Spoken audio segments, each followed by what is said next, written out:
Sometimes I kid too much.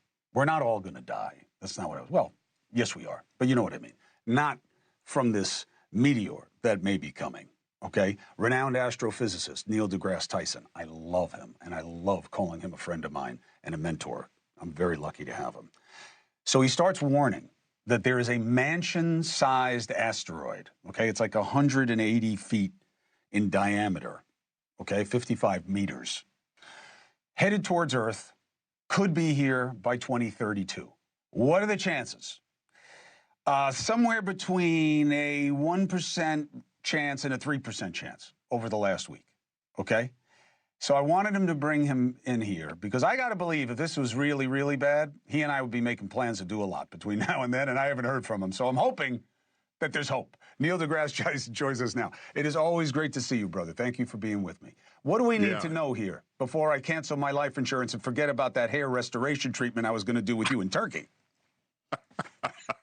So a couple of things. The this asteroid, 2024 YR4, I think I got its phone number right there. It is notable because it had the highest risk ever reported for an object of any significant size. And a few days ago, that risk was a 3%. It reached as high as a 3% chance of hitting Earth. And this has to do with how accurate do we know the orbital parameters. It only just was discovered a couple of months ago, at the end of 2024. So we have a very small segment of its orbit in which to extrapolate 8 years forward. That comes with a lot of uncertainty. So every day that accumulates, we get to tighten that, get to reduce the understanding. It'll either eventually go to 100% chance of hitting or 0, right? That's how that works. Turns out last night that the latest estimate was downgraded from what was above 3% now to 1/3 of 1%.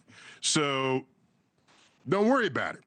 But what I will say is, why don't we use this as an excuse to maybe prep something for the future? I don't want to be the laughingstock of the galaxy, being the only species that had a space program that went extinct from an asteroid when we could have deflected the asteroid. Because you know that if the dinosaurs had a space program, they'd still be here today. Yes, I've often said that. Do you think that our ability to knock this thing out or deflect it is like an Elon away, or what do you think? Is that a new measure? You can use that, by the way. Yeah, you can have that. Well, NASA has already experimented with the deflection of an asteroid orbit in a mission not too long ago called DART, the Double Asteroid Redirect Test. There's an orbiting pair of asteroids. They went to one to try to deflect it to see if they can influence its orbital period. A nice contained science experiment. And in fact, they succeeded. And so we need more of those experiments so that this won't happen, ever.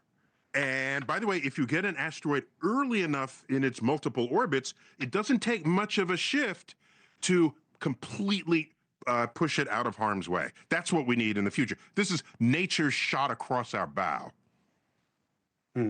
So you have an amazing ability to Neil, to make me interested in hearing something that I absolutely don't want to hear. By the way, I want you to know that. That is a rare gift. And not just science, but science that could kill me. It's always good for you to get me interested in it. Thank you very much for explaining. I look forward to you coming back on and explaining how we've launched an initiative that helps with these types of risks, and that we've learned something that give us a much better understanding of our relative safety to this present circumstance. Thank you very much for being with me. To that day, yes, indeed. Me too. I just love seeing you any day I get to. Take care, my friend.